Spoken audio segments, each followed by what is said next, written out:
Hello, today I want to talk about Warfighter Chtorr. This is the second new Warfighter game this year. The last one was Vietnam, which came out this summer. Size-wise, this is a little bit bigger than some of the other ones. This is Warfighter PMC, came out last year. So let's look at what's new. So here's the rule book. First thing that's new, there's only two types of soldiers, player soldiers and team soldiers. Team soldiers are the same, they just don't get action cards. There's no more squad soldiers with automatic weapons into hits built in. What else is new? This field keyword on equipment and skills. From kills you can sometimes get field points depending on how you get the kill, and then spend those to get the specialized equipment you'll need on the runs. You can't buy these up front. You do get the skill cards up front, but you spend field points to activate them. This is the other cool thing that's new is the fast keyword. When your first soldier takes their first action on a turn, it triggers the fast keyword, and all the fast enemies will move and attack. This makes them very hard to deal with and disrupts your turn. One issue I did have with the game was that you're supposed to get two sets or a pair of these soldier identification counters. I only found one in the game, so you can't put one on your locations and one on your character cards. You just don't have enough. And the other new thing is in the campaign.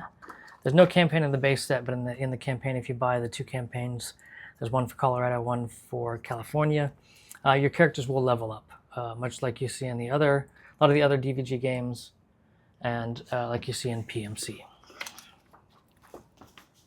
What else is new and good? New keyword card is cleaned up. They took all the stuff that wasn't being used. There's no fantasy keywords in here. It's just the stuff you're going to use for this game, which is a huge improvement. I'm very happy with that. Negative, as I said, I only got one set of these tokens. I'll have to take tokens from another set. So what else do we need to talk about? First thing, in the attack sequence for the enemies, there's now a established target phase. In some Warfighter games, you get enemies that would pick a target that was too far away, they couldn't do anything. Sometimes environmental elements would lock them in place and they'd just be useless. They'd just be kind of clogging up the board. That no longer happens if they can't reach their target. They discard that token, draw a new token from those players, soldiers within reach. So they're always going to have a target. Other things new, there's icons for all these decks. Makes it easy to separate them and know where they're supposed to go. And then lastly, they moved the turn counter over here. Used to be here, it would get bumped by all the stack of cards. It was kind of a nightmare. This is clean, this is an improvement, I like it.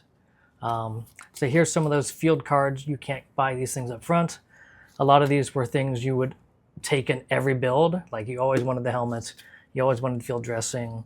And here there's also some incendiary ammo you definitely wanted. You can't buy these up front. You have to kind of collect field resources and spend them on your run.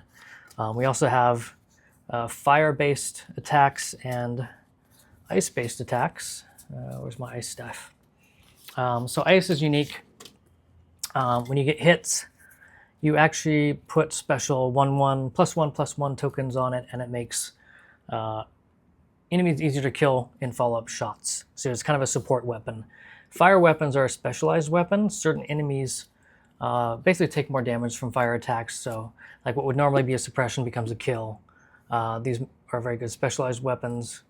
The other thing to know when it comes to field points, if you get a kill with fire, explosion, or a spray attack, basically the best attacks in the game, you don't get the field points from those kills. So you have to use those sparingly. Things like grenades have always been kind of overpowered. This helps to kind of balance them out. And that's pretty much it. So far, this is my favorite version of Warfighter, and I'm really looking forward to the campaign. So if you get a chance, check it out.